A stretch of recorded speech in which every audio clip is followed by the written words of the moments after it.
UFC Fight Night Abu Dhabi, Whittaker versus De Ridder, guys, is upon us, and it is happening this Saturday. This is kind of a late video, guys, because I'm dropping it on Thursday, guys. I know it's a little bit late, brother, but that doesn't mean... All right, let's be real, guys.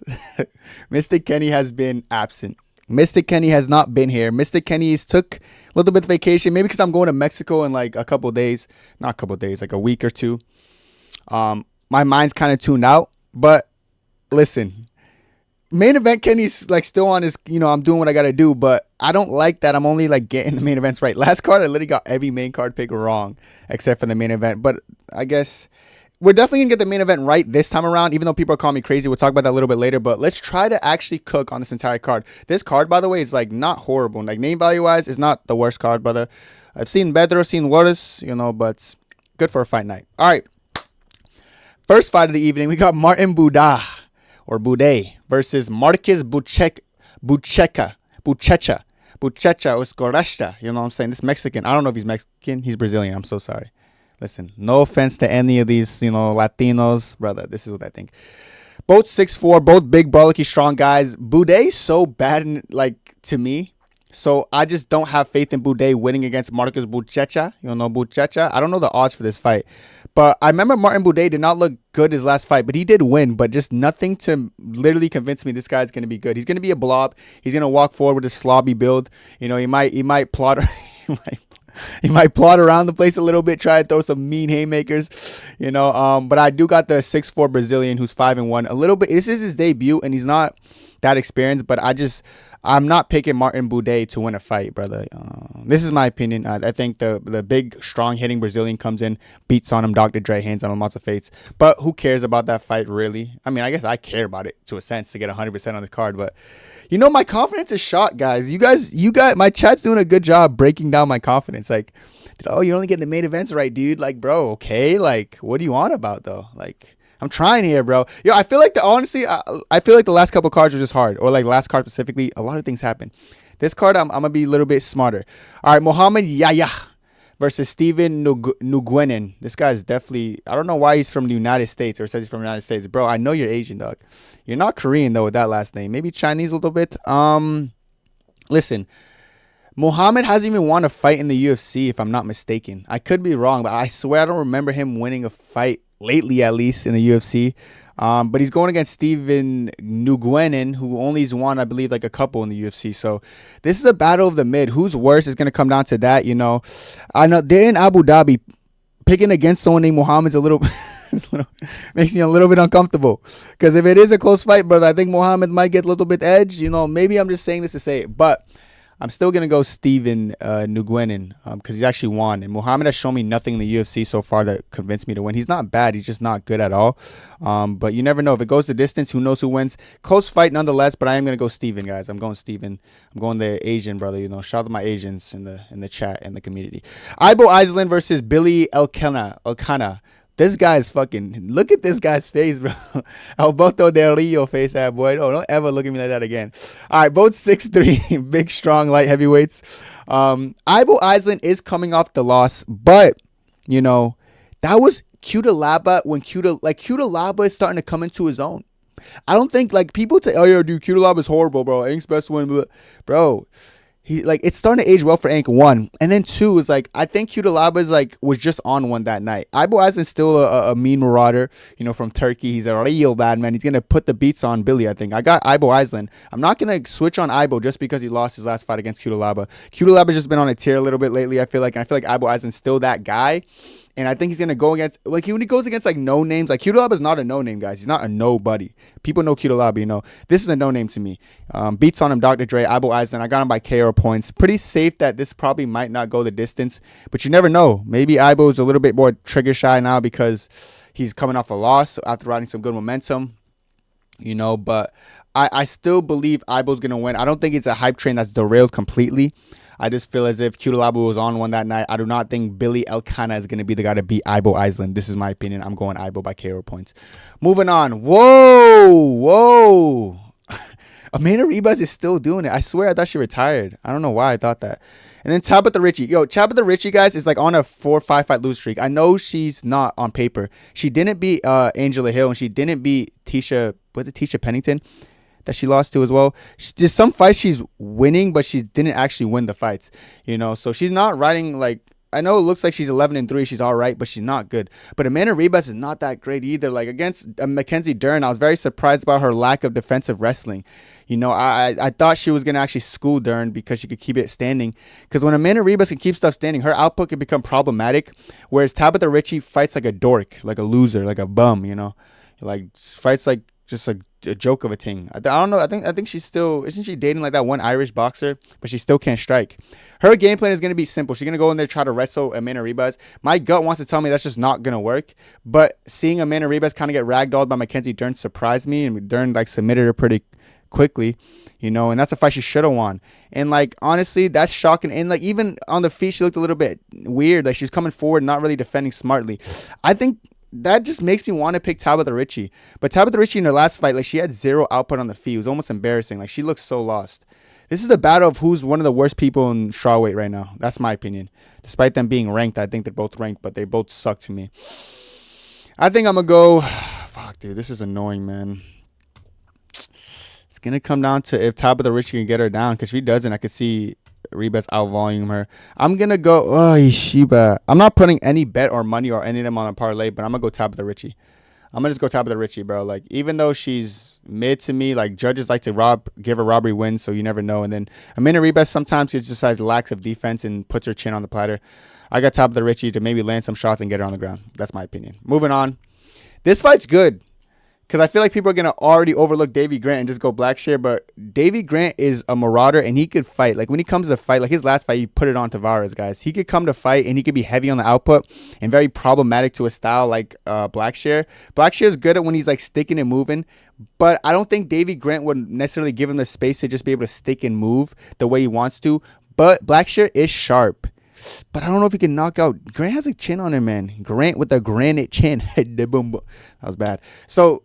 I don't know, bro. Like, it's going to come down to how much shots Grant can eat while still coming forward. And I think he could eat a couple. I think he will come forward regardless. This is going to be an uncomfortable fight for Blackshear. I can see Blackshear maybe still in the first 2 rounds and losing the third. I just hope Blackshear doesn't get fatigued and, like, get finished because that's also a possibility. Blackshear getting a little bit tired. But I'm going to have to go Blackshear for this one, guys. I'm going to go Blackshear off of the sheer fact that he's a more fundamental technical striker. Whereas when Grant just makes it a dogfight, he'll outdog you 9 times out of 10. And I know Blackshear does struggle with people pressuring him, especially later on in the fight. But can Davy Grant break him with the pressure? It's going to come down to that. I don't know. So I'm going to go Blackshear by decision 2-1. Might be a split decision. It's going to be a close fight. I like this fight's even scary to put on a parlay too. I'm assuming they're going to make Blackshear a big favorite, but he really shouldn't be that big of a favorite, guys, because the pressure of Davy Grant could get to him. But I'm going to go Blackshear by KO points for this one. Next fight. Sheba. I like Muslim Salakov, I like this guy, But Carlos Leo, this roided up guy, bro. He still hasn't failed the drug test, Sheba. Wow, how is he not? All right, maybe he's just clean. Maybe he's just genetic freak, Maybe he's just Romero maxing, man. But Muslim Salakov is so slick, but old.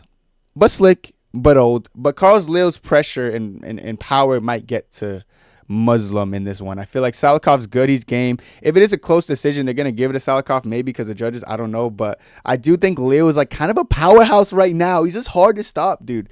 Like, at first I was like, this guy's kind of like weird and mid and like maybe just But like, he's actually really good. Like, he's actually ever since he got robbed that one fight, he's shown that, like, bro, that robbery pissed me off. Now I'm just going to be the best fighter ever. I expected Salakov to be a little bit taller, but they're the same height, which is surprising to me. And matter of fact, Leo has a 4-inch reach advantage. I'm going Carlos Leo. His output is going to be too much. I think once he gets going on the output, he's kind of hard to stop. The fact that he has 9 or almost 10 significant strikes per minute is disgusting, but when he gets to you, he starts to break you. Salakov kind of needs space to work, but I think Leo's going to smother that and kind of get through him. So I'm going to go Leo KO or points for that one. Good fight, though, for Carlos. Here we go. Bantamweight debut, Bryce Mitchell. He looks skinnier than usual already, bro. Look at the guy. Look at the frame on that guy. Versus Saeed Nurmagomedov. Now, this fight is interesting in multiple ways. Because, like, you look at this fight and you think to yourself that Bryce Mitchell should smother him, right? The striking is very different. Like, Saeed Nurmagomedov can strike a lot better for about 5 minutes. And Bryce Mitchell's striking is actually piss poor and like kind of sporadic and goofy. It actually gotten worse as time progressed for some reason. In addition to the fact that he needs to be able to wrestle and take down Saeed. And he can do that. Like, Saeed was getting taken down by Oliveira, Vincius Oliveira, who's not even that great of a wrestler.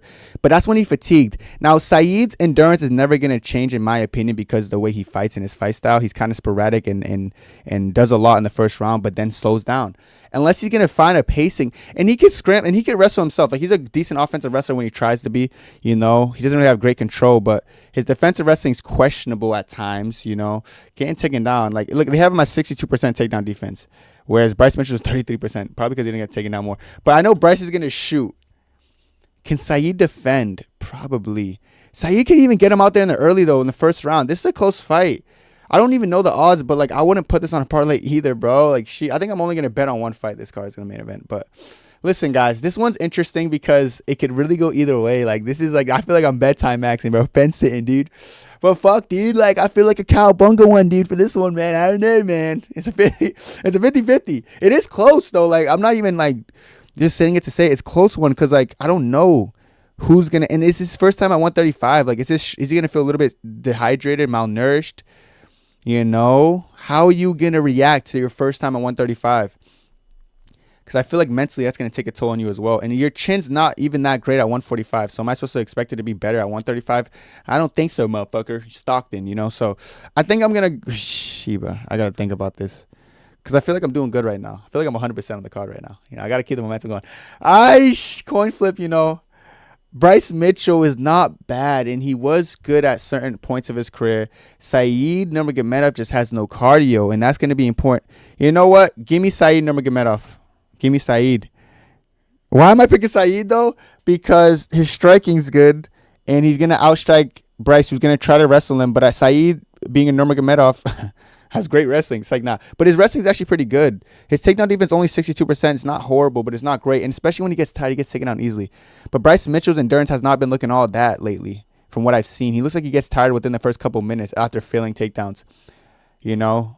Give me Saeed Nurmagomedov. I have a feeling, bro. Even though my brain is telling me, Kenny, you're dumb if you don't go Bryce Mitchell. But my gut, I think I'm going to follow my gut and not my brain. I'm going Saeed Nurmagomedov for the win, guys. I have to. Why is my brain saying, Kenny, go back and pick Bryce? Do I listen to my brain or my gut? Which is, see, now I'm getting to the dilemma. Is your brain, do you go for what your brain says or what your gut says? I feel like my brain's like, I'm smart, Kenny, go for me. But my gut's like, Kenny, Saeed, brother. Wait. I'm going Bryce Mitchell because my brain just told me to go Bryce. And then my gut was like, I don't even know what I'm feeling anymore. I'm going Bryce because he just should win, shouldn't he? He should win, shouldn't he? Yeah, give me Bryce. Give me Bryce Mitchell. Give me Bryce Mitchell. I got Bryce Mitchell. That was a little bit of a weird one, wasn't it? I was thinking about that. Let me get off it before I keep thinking. All right. Nikita Krylov versus Bogdan Guskov. Krylov. Bro, I said Krylov. Let me stop saying their names wrong because my chat gets on me, you know. Chat, I don't intentionally do it. All right. Nikita Krylov is a very talented fighter who looked kind of stupid against Dominic Reyes because he kept doing the same thing. I wonder if that was nerves or like you're too much time off. He still comes to fight. Now, Bogdan Guskov has just been riding momentum, bro. Like, he's like Anthony Smith's evil twin, who's just a lot better than him. Representing Uzbekistan. It's Ukraine versus Uzbekistan, the battle of the Uz, the battle of the U's, you know. Krylov, that performance, I was a little bit lost of why he was fighting like that, but was it just like a bad night in the office where like he was a little bit overwhelmed and like he kind of fell flat to the situation? Maybe. But Bogdan is hard to bet against, man. He's getting submissions, he's getting knockouts, he's winning on points. Like, this guy's looking like a marauder, man. Sheba. I don't know. Yo, these fights are close this card, man. I feel like I'm fence-sitting a lot. But I don't know how to take that Krylov loss to Dominic Reyes. Was it nerves, man? Was it nerves? Because, like, why was he doing the same thing over and over again? I just feel as if going momentum's a safer pick here, so I'm going to go Bogdan Guskov, guys. I feel like that's a more intelligent pick to go for because Nikita looked a little bit stupid and lost, and now he's coming off a knockout. I don't think he's been knocked out prior to that, so how is he going to react? Maybe he might be too tentative this time around. Who knows? I'm going to go Bogdan Guskov for the win, guys. Close fight, though. Okay, this one's interesting. Azu Amabea versus Jose Ochoa, who's coming off a knockout win, I'm pretty sure. The Peruvian. I hope that's what you call people from Peru. Peruvians, right? something like that. He's like, bro, he was born in 2000. He's like 22. He's a youngin. Asmu Almabeyev's coming off the loss against Manil Cap, who fucked him up. I can't lie. That was on short notice, but to be fair, even on full camp, he would have got fucked up. Now, Azu's interesting. He's 5'4". Jose Ocho is going to be 5'7", a little bit taller, about almost the same reach. Jose has a 2-inch advantage over him. The Kazakhstani, he could grapple. He could strike a little bit, but not that much. It's going to come down to if he can get down Jose, and I feel like the 22-year-old is going to be in for kind of a rude awakening when he's getting taken down a little bit. And he's like, I'm a little bit struggled to get up, I think Almabey is going to win. I think Almabey is going to win because the 22-year-old, he's still green. I think he lost his first UFC debut. I could be wrong. I think he lost that one, and then he coming off this win, but it was a knockout. He needs a knockout. You're not going to just chin Almabey, bro. Good luck doing that. Almabey is pretty reactive, and if he could get a hold of you, he could really control you really well and throw up some ground and pounder submissions. I got Almabey beating Jose. Might be a hot take, I don't know, but the 22-year-old, he might have power, but power is not enough to beat Almabey. You're going to have to be able to be relentless, quick, and have good endurance. I think Almabey has the edge in all those stuff, so give me Almabey for the win, bro. The number 9 ranked flyweight on the planet Earth. Shara Bullet coming off the MVP loss, and Marc-Andre Barla. Not even going to try to pronounce that. So, this is the thing, guys, about Shara. I made the whole video saying come back after MVP wins and all that. MVP is a one-sided fight. Easy win for MVP. Because I understood that stylistically. Now, this fight definitely favors Shara more on the feet. But Shara needs space to work. Shara's a huge favorite from what I remember in this fight. I know the UFC odds don't show it. But he's a huge favorite from what I remember seeing. This fight is closer than people think, guys. Marc-Andre isn't the type to entertain striking for no reason. He will clinch you. He will try to wrestle you, which is very... This fight's close, bro. Fuck, dude. This fight's close. Like, Shara's not... Like, why is Shara such a big favorite? Because, like, in my head, I'm like, Marc-Andre's just going to clinch him and hug him and just kiss him and fucking... You know what I'm trying to say or no? Like, you get what I'm trying to say or no? It's not an easy fight for Shara. I feel like Shara KO points is the easy thing to go. I'm definitely just like, if I put this on a parlay, I'm betting it goes a distance. I think Marc-Andre might survive. Shara is like a point fighter. He could get finishes, but like, I don't know, man. It's tough, man. I feel like Shara needs to trust his hands more, let his hands go more, because when he doesn't really let his hands go, he's so kick heavy that he kind of gets backed up into corners, and then it affects his kicking because he can't really kick from that range, man. It smothers his offense. Marc-Andre might be still the night, though. It could really be still the night. Should I just... if I pick against Shara, I'm going to be like, and I get it wrong, and be like, how could you, Kenny? We already saw that coming, man. But this fight's so hard. Bro, it's not an easy fight. Like, I don't like the narrative that Shara's going to go in there and chin him in the first round. It's not a horrible thing. But, like, chat, I'm telling you, man. It's a hard fight for Shara. Marc-Andre is not necessarily a crazy fighter either. It's just a hard fight for Shara in the sense that he just kicks too much, and Marc-Andre is the type to pressure, and if he pressures him and smothers him against the fence, I could see him getting to a decision win. Fuck, dude. Like, I don't know. Like, now my gut's telling me. See, now my gut's telling me Marc-Andre, my head's telling me Shara. My head's telling me Shara because he should beat a Marc-Andre, but my gut's telling me Marc-Andre because Marc-Andre's not going to just strike with him. I'm going to just follow my brain again. I'm going to go Shara Bullet, unfortunately. My thing is, though, like, I won't be surprised if Shara loses this fight. I won't. I really won't. I think I'm not going to put Shara on a parlay. I'll probably put the fight goes a distance, if anything. But give me Shara Bullet KO points. But this fight's closer than you guys think. The odds aren't worth it. If you're going to put Shara on a parlay, just don't listen to me there and trust me. Co-main event of the evening, Peter Yan versus Marcus McGee. Holy shit. If Yan throws this one, Shiba. Yan should go in there, beats on him, Dr. Dre, hands on him, lots of bass. When I say lots of bass, I'm thinking like lots of bass, bro. He should beat up Marcus McGee. He's probably going to be a little bit, I feel like he's going to be trigger shy against a Yan. I feel like when you're in front of a really good striker, your output tends to go down. He does usually throw a lot, but I feel like he's going to be a little bit tentative, respecting Yan's striking, and then Yan's going to open up and kind of piece him up. Yan got to be careful with the low kicks. I think McGee's going to start kicking Yan's leg out, trying to take away that weapon from him so he could kind of mix up his striking. Yan has been dropped by Figgy, and has been dropped before.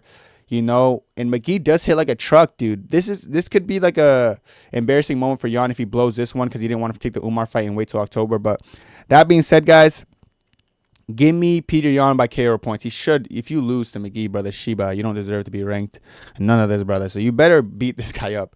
I got Peter Yan by KO points. It should happen. If it doesn't, he probably got knocked out or got his front leg chewed up, and he just couldn't fight after that. Give me Peter Yan pretty easy.